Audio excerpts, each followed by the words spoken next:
नमस्कार विद्यार्थी मित्रांनो, मी अमोल आगरकर. इंजिनियर अमोल चॅनलमध्ये पुन्हा एकदा आपले मनापासून स्वागत करतो. महावितरण भरती विद्युत सहाय्यक त्यामध्ये जे काही अप्स अँड डाऊन्स आले किंवा जे काही घडामोडी मधल्या पिरियडमध्ये घडल्या त्यानंतर काही विद्यार्थी आता सिलेक्ट झालेले आहे. म्हणजे जे काही लिस्ट आहे ती लागलेली आहे. वेटिंग लिस्टला भरपूर वेळ आहे. पूर्ण जॉईनिंग झाल्यानंतर वेटिंग लिस्ट लागणार आहे. DV झाल्यानंतर वेटिंग लिस्ट लागणार नाही. पूर्ण जॉईनिंग कंप्लीट झाल्यानंतर त्यामध्ये किती विद्यार्थी जॉईन होणार नाही किंवा किती वॅकंट राहिल्या त्यानुसार ते वेटिंग लिस्ट काढणार आहे. ऑलरेडी आपण त्यावर भरपूर माहिती दिलेली आहे. आजचा जो व्हिडिओ आहे तो स्पेशली फक्त आता ते DVसाठी जे विद्यार्थ्यांना अडचणी येत आहेत त्याबद्दल आपण बोलणार आहे. तत्पूर्वी एक महत्त्वाची माझी एक विनंती आहे आणि एक तुम्हाला एक मोठा भाऊ म्हणून किंवा तुमचे जे वडीलधारे तुम्ही ज्यांना मानता किंवा मला जे गाईड मानता त्यानुसार एक माझा सल्ला आहे. तो सल्ला मी याआधीसुद्धा दिलेला आहे परंतु तरी विद्यार्थी मित्र काही कन्फ्युजनमध्ये आहे. त्यामुळे परत एकदा विनंती प्लस तुमचं एक खडसावून दोन्ही गोष्टी सांगतो की महापारेषणमध्ये ज्यांचं सिलेक्शन झालेलं आहे विद्युत सहाय्यक म्हणून त्यांनी विनाकारांचा फालतूपणा करू नका. महावितरणच्या मागे लागू नका. ज्यांचं महापारेषणमध्ये झालेलं आहे मी ते म्हणतो आहे महापारेषण प्लस महावितरण दोन्हीमध्ये जर तुमचं झालं असेल तर माझी एक रिक्वेस्ट आहे की महावितरणचा DV अटेंड करण्याची काही एक गरज नाही आहे. जर तुमचं जॉईनिंग झालं असेल, तुमचा पगार आला असेल किंवा तुम्ही पगार पुढे घेणारच आहे. मित्रांनो, अतिशय चांगला जॉब आहे महापारेषणचा. महावितरणच्या मागे लागून किंवा जवळपास पोस्टिंग पाहिजे, घराजवळ पोस्टिंग पाहिजे या आमिषाला बळी पडून किंवा असा विचार करून किंवा जवळपास पोस्टिंग पाहिजे असा विचार करून स्वतःचं आयुष्य खराब करू नका. इतका चांगला जॉब सोडू नका.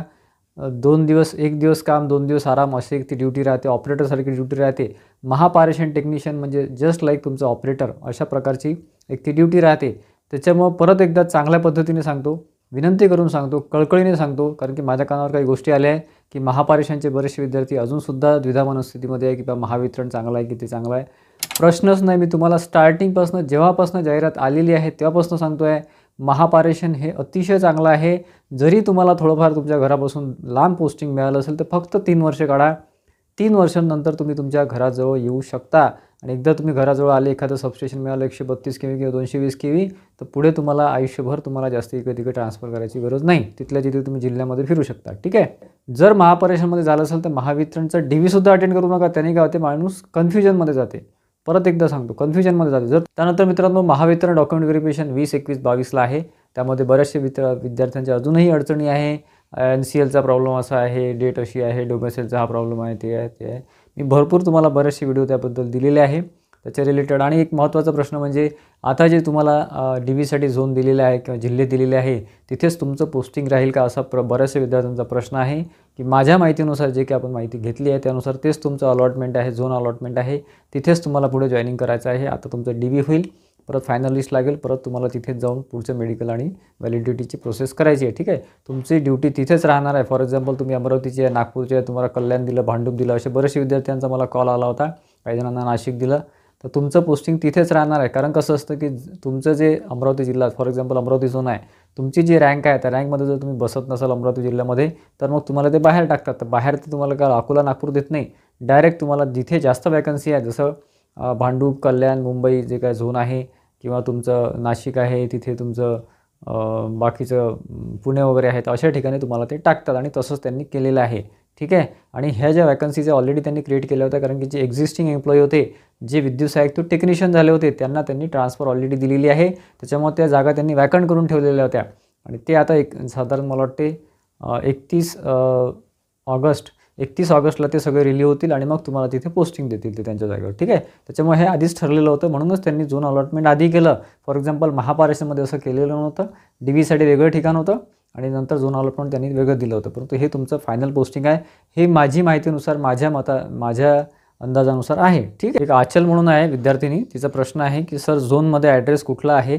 तर झोनचे त्यांनी दिलेले आहे. तर मला आपला आधीचा व्हिडिओ बघा, त्याच्यामध्ये सगळं दिलेलं आहे किंवा आपलं टेलिग्राम चॅनल आहे तिथे आपण झोनचे ॲड्रेसेस दिलेले आहे. नसेल दिले तर परत आपण पाठवू. तुमचं जे झोन आहे त्याचा ॲड्रेस बघायचा आणि तिथेच अटेंड करायचं, तिथेच DV होतो. प्रश्न आहे खूप वेळा सांगितला आहे तरी तसाच प्रश्न परत विद्यार्थी मित्र विचारतात की नॉन क्रिमिनल असेल तर वुमन रिझर्वेशन सर्टिफिकेट लागते का. काही कॅटेगरीला वुमन सर्टिफिकेट लागते, परंतु नॉन क्रिमिनल असेल तर तुम्हाला वुमन सर्टिफिकेट लागत नाही. ठीक आहे. काही जसं OBC आहे, OBCचं non criminal woman reservation certificate निघतच नाही. मग अशा वेळेस तुम्हाला नॉन क्रिमिनल सोबत ठेवावं लागते. ठीक आहे. ज्यांचं निघते त्यांनी काढून ठेवा. प्रश्न आहे गणेश म्हणून, महावितरण वेटिंग लिस्टबद्दल काहीतरी बोला सर. मला याचं आश्चर्य वाटते कोण गणेश आहे आता जाधव काहीतरी. महावितरण वेटिंग लिस्टचं प्रत्येक व्हिडिओमध्ये आपण सांगतो आहे, प्रत्येक व्हिडिओमध्ये. जर तुम्ही माझा प्रत्येक व्हिडिओ ऐकत असाल, बघत असाल, ठीक आहे, तुम्ही व्हिडिओ व्यवस्थित बघत नाही आणि मग अशा प्रकारचे विनाकारणचे प्रश्न करता, ठीक आहे.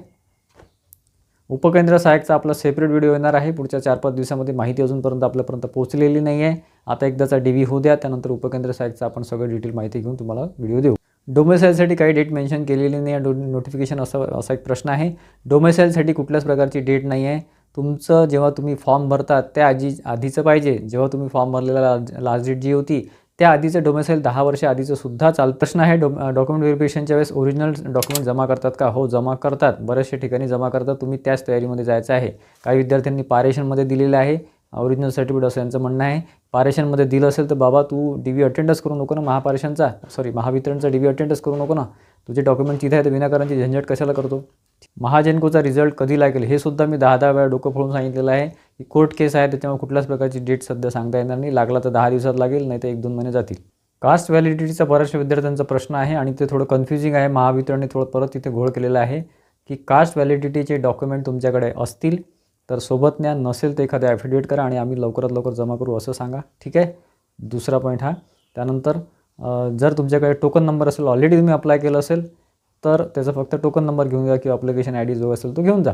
शक्यतोवर कसं आहे की जेव्हा महावितरण किंवा तुम्ही जेव्हा DV अटेंड करता, तुमचं सिलेक्शन झालं की नंतर तुम्हाला ते शिफारस पत्र किंवा तसं एक पत्र देतात. मग ते समाज कल्याण ऑफिसमध्ये डॉक्युमेंटसोबत जमा करायचं असते, ठीक आहे. त्याच्यामुळे त्याचं खूप जास्त टेन्शन घेऊ नका. माझ्या मते त्या गोष्टीसाठी तुम्हाला ते रिजेक्ट करणार नाही, हे माझं मत आहे, ठीक आहे. तुमच्याकडे जे डॉक्युमेंट्स त्या लिस्टमधले आहे, व्हॅलिडिटी लिस्टमधले, ते सोबत घ्या.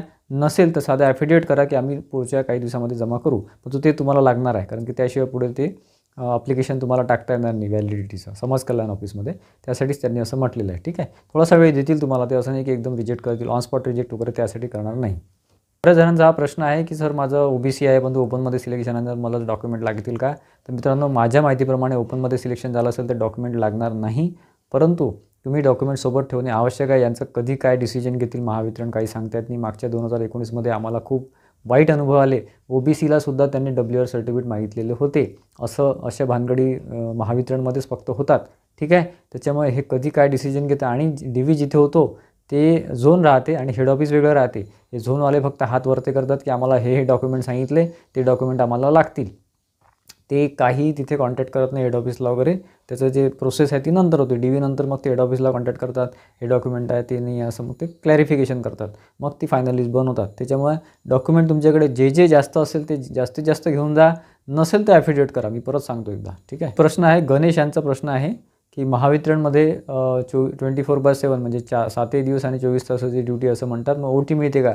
OT महावितरणमध्ये मिळतच नाही. महावितरणमध्ये तुम्ही 24 तासही काम केलं तरी ओव्हरटाईम मिळत नाही. ते महापारेषणमध्ये मिळते, ठीक आहे. महापारेषण महाजेनकोमध्ये OT मिळतो. डॉक्युमेंट जे आहे ते तुम्हाला हार्ड कॉपीमध्ये मिळत असेल तर ठीक आहे, नाही तर ते ऑनलाईन जे मिळतात ते सुद्धा चालतात. जसं डिजिटल साईन असते ते सुद्धा चालतात. त्याची प्रिंट काढायची PDF वगैरे जे असेल ते आणि ते सबमिट करायचं, ठीक आहे. तुमचा जो डॉक्युमेंट असतो त्या डॉक्युमेंटचा नंबर महत्त्वाचा असतो. ते ब्लॅक अँड व्हाईट आहे का, ते कलर आहे का, ते लॅमिनेशन केलेलं आहे, याला महत्त्व नसते. त्याचा नंबर महत्त्वाचा असते, ठीक आहे.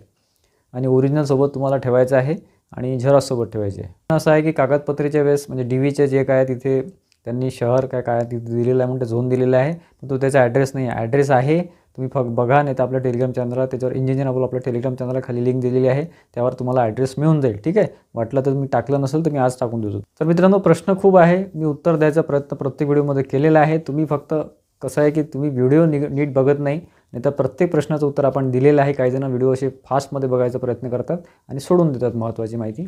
परत काय मी आता तुम्हाला ते सांगत बसणार नाही. मी तुम्हाला बऱ्याचशा प्रश्नांची उत्तरं दिलेली आहे. तर असे करतो मित्रांनो की बऱ्यापैकी तुम्हाला एक माहिती द्यायचा प्रयत्न केलेला आहे. 20 तारखेपासून DV आहे, त्याच्या आदल्या दिवशीच तिथे पोहोचा शक्यतो किंवा त्या दिवशी पोहोचले तरी चालते, काही हरकत नाही लांब असेल तर. असं करतो की बऱ्यापैकी तुम्हाला माहिती द्यायचा मी प्रयत्न केला आजच्या व्हिडिओमध्ये. आणि याच्या व्यतिरिक्त तुमचे काही प्रश्न असेल तर परत मला कमेंट बॉक्समध्ये कमेंट करा. प्रत्येक प्रश्नाचं उत्तर मी द्यायचा प्रयत्न करतो, जे व्हॅलिड क्वेश्चन असतील ते. आणि आपल्या चॅनलला सबस्क्राईब केलं नसेल तर सबस्क्राईब करा आणि बेल आयकॉनसुद्धा क्लिक करा, जेणेकरून पुढे सुद्धा जे तुम्हाला अडचणी येणार आहे त्याच्यावर आपण वेळोवेळी त्याचे अपडेट देतच राहू. धन्यवाद मित्रांनो.